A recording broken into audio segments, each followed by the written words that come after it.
Hi, this is The Basics, a multi-part series about all the basics to do with photography. Everything from what is a camera and how do I hold it, all the way up to how do I do post-processing. It'll be both in this studio as well as beyond these walls in the field. Join me.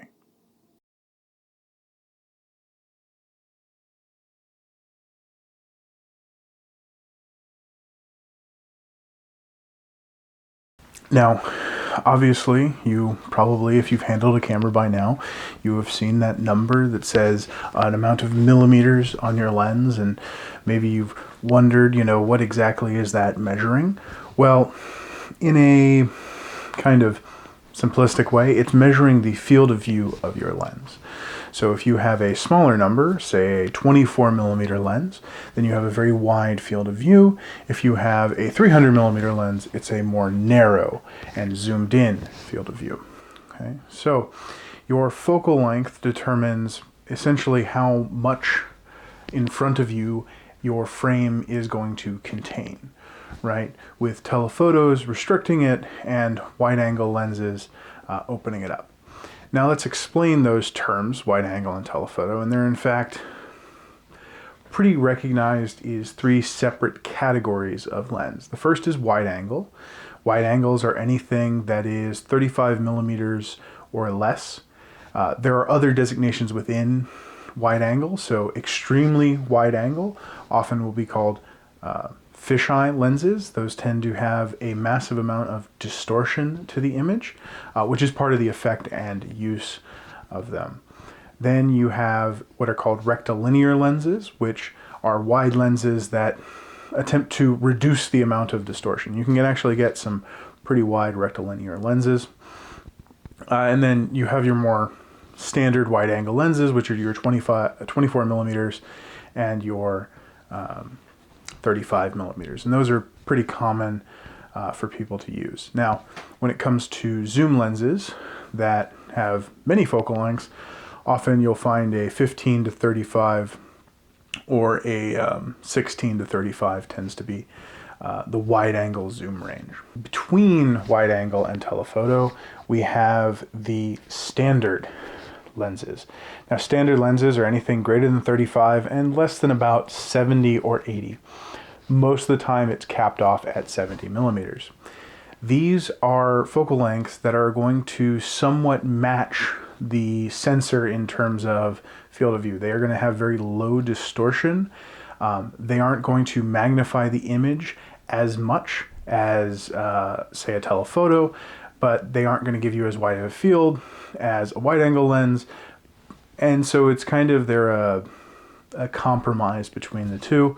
Now, the most notable standard focal length is the 50 millimeter. Now, a 50 millimeter is often considered to be kind of the ideal middle point, right? It's kind of a default lens, as it were. And they tend to be relatively simple and cheaper lenses. I mean, you can get a pretty good 50 millimeter prime lens for not much money. And it's because the focal length kind of matches the diagonal of your sensor, and so you don't have to do as much in terms of putting glass to bend the light to get it to hit the sensor correctly. So 50 millimeter tends to be standard, but you'll also see 40 millimeters all the way up to some people do a 45. You'll see 70 millimeters, for example. Now, when it comes to standard focal lengths, there's a little bit of overlap in the zoom category with your wide angles. So most standard zooms will go from 24 to about 70. So there's a little overlap there, even though we would really consider 35 millimeter to be the cutoff point between wide angle and standard. 24 to 70 has just become kind of a standard way of going about it. Now, above the standards, getting to longer and longer focal lengths, we have our telephoto range. And just like the wide angle, telephoto has a few subcategories inside of it. Now, first subcategory is the short telephoto range. Short telephoto tends to be anything above 70 to about 100, 135 millimeters. These are mainly used in portraiture scenarios because they tend to even though they have a little bit of distortion and a little bit of zoom and magnification, more so than, say, a standard lens, they are better at isolating your subject and getting just the part of the subject that you want in focus, blurring out that background and really bringing them to the forefront. They also have a more pleasing distortion when it comes to facial features and the like. So people tend to like the photos that are produced by a short telephoto. In my opinion, my personal favorite is the 85 millimeter. But there are also people who are, will swear by 100 millimeter or 135 millimeter when it comes to portraits. It's all about what you like, and if you're taking photos for somebody, what your client likes. Okay. Now, after the short telephoto, there's kind of the standard or medium telephoto. And a medium telephoto lenses tend to be from that 100, 135 range all the way up to about 300. Most of the time, that cutoff can be made at about 200 because there aren't many lenses that are between the 200 and 300 millimeter range. So for a medium telephoto, you're typically going to see 135s, 150s, 200s. In particular, if you're looking for a zoom in that range, the standard telephoto zoom is going to be between 70 and 200. And that gives you a lot of flexibility. You can photograph stuff that's a little bit farther away with the 200 side, but you can also do portraiture with the 70 side, and you have that leniency between 70 and 200. So that kind of gives you a good general telephoto lens. It's not going to be great if you need a really far reach. You need a very long lens, but for most average situations, it's the kind of thing you can throw in your bag, and if you need a telephoto, you've got one. Now, beyond the medium telephoto, the standard telephotos, is the long telephoto. And this is anything 200 or above or 300 and above. Typically, these lenses, as they get longer, they get more and more expensive. So, for example, getting a 100 to 400, which tends to be your super telephoto range zoom lens, is going to probably cost you more and not be as fast. So it's not going to have the same minimal aperture as, say, a 70 to 200. That's mainly due to just the physics of optics and trying to get a lens that actually is able to reach that distance, that focal length. But when you're in the super telephoto range, a lot of the times you'll see prime lenses. Prime lenses are lenses that don't zoom. They have one fixed focal length.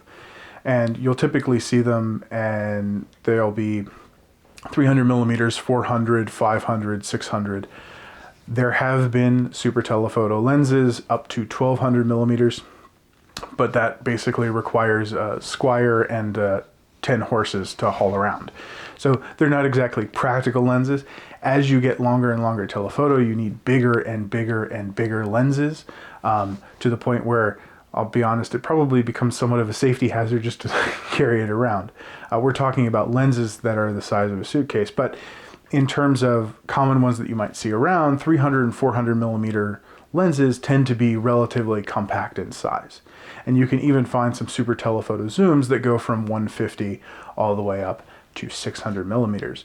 Those are often advertised as kind of hobbyist or enthusiast sports lenses because they aren't the brightest lenses out there. So you want to use them where you have a lot of ambient light, which means sports, outdoors, when the sun's up.